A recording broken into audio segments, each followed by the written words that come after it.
vez eu fui convidada para contar uma história em um evento de mulheres.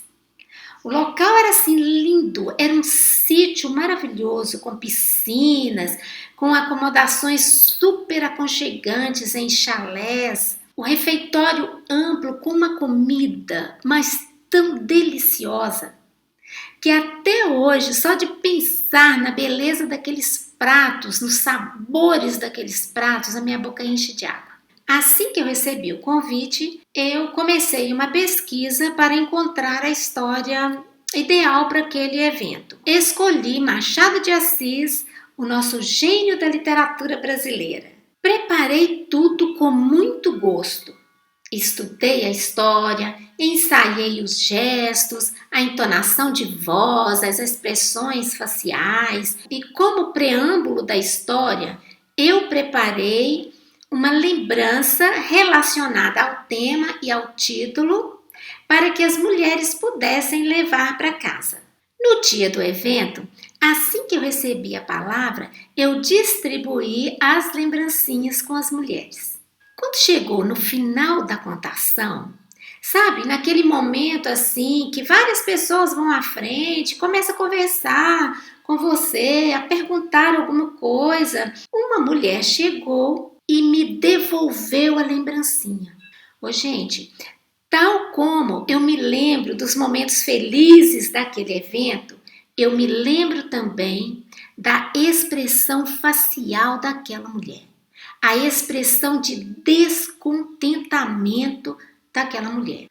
Ela me disse que estava devolvendo aquela lembrancinha porque ninguém que trabalha a semana inteira com costura merecia receber uma agulha e uma linha como lembrança de um evento. Bom, vocês devem imaginar como ficou a minha cara naquela hora, né? Mas, na verdade, o que parece ter acontecido com aquela mulher é que aqueles objetos, a agulha e a linha, detonaram nela todas as emoções de frustração com a sua profissão. Detonaram nela toda a canseira e o enfado que o seu trabalho de costureira lhe trazia normalmente. Aquele objeto ilustrativo da história, entregue antes da contação, impediu que aquela mulher entrasse no jogo de palavras de Machado de Assis, entrasse no jogo de metáforas de Machado de Assis e na interpretação que a contadora, que no caso era eu, fez de todas aquelas palavras. A sua dor despertada por aquele objeto, pela ilustração da história, embotou a capacidade daquela mulher de fruir a arte e de deliciar-se com a história, de divertir-se com a história, de se entregar àquela ficção, imaginar os cenários, os personagens, de fruir a arte. Toda aquela vivência naquele momento me fez refletir sobre a fragilidade das ilustrações para as histórias. Naquele episódio, ao evocar lembranças desanimadoras, aquela ilustração, ela agiu como inimiga. Inimiga minha, como contadora, inimiga do escritor e inimiga daquela mulher como ouvinte, porque ela embotou a sua mente e não deixou nenhum espaço para o encantamento que uma história é capaz de fazer, é capaz de provocar na alma do ouvinte. Assim, aquela mulher deixou de perceber cada palavra, cada gesto, cada expressão, cada sentimento que a história poderia ter lhe provocado e que provocou nas outras ouvintes.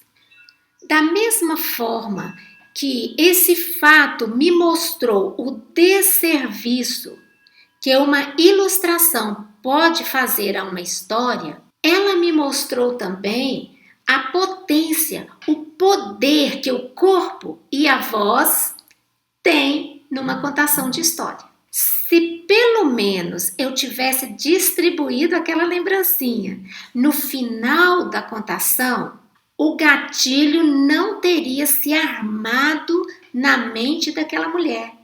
E ela poderia ter descoberto ao longo da história o prazer de fruir aquela arte. Mas o que acontece é que quando ela recebeu o objeto no início, aí ela já se fechou para o que viria. Então ela não ouviu mais nada. Ela ficou presa naquele objeto que fazia lembrar da sua frustração profissional. Ela teria apreciado a sonoridade das palavras, as entonações de voz, a plasticidade dos gestos, as expressões faciais. Enfim, ela teria apreciado o colorido, a vida que o contador dá a um texto. Diante desse episódio, dessa constatação, e claro que eu já tive nas minhas experiências em contar histórias, tanto com ilustrações como sem ilustrações, esse é só mais um episódio que eu constatei. Outros episódios eu tenho como experiência de que a ilustração não é boa para a contação de histórias, porque ela inibe o ouvinte de imaginar o cenário ou de imaginar a caracterização dos personagens. A ilustração, ela já traz pronto aquilo que o desenhista quis que o ouvinte visse. Mas sem a ilustração, o ouvinte tem liberdade para imaginar o que ele quiser.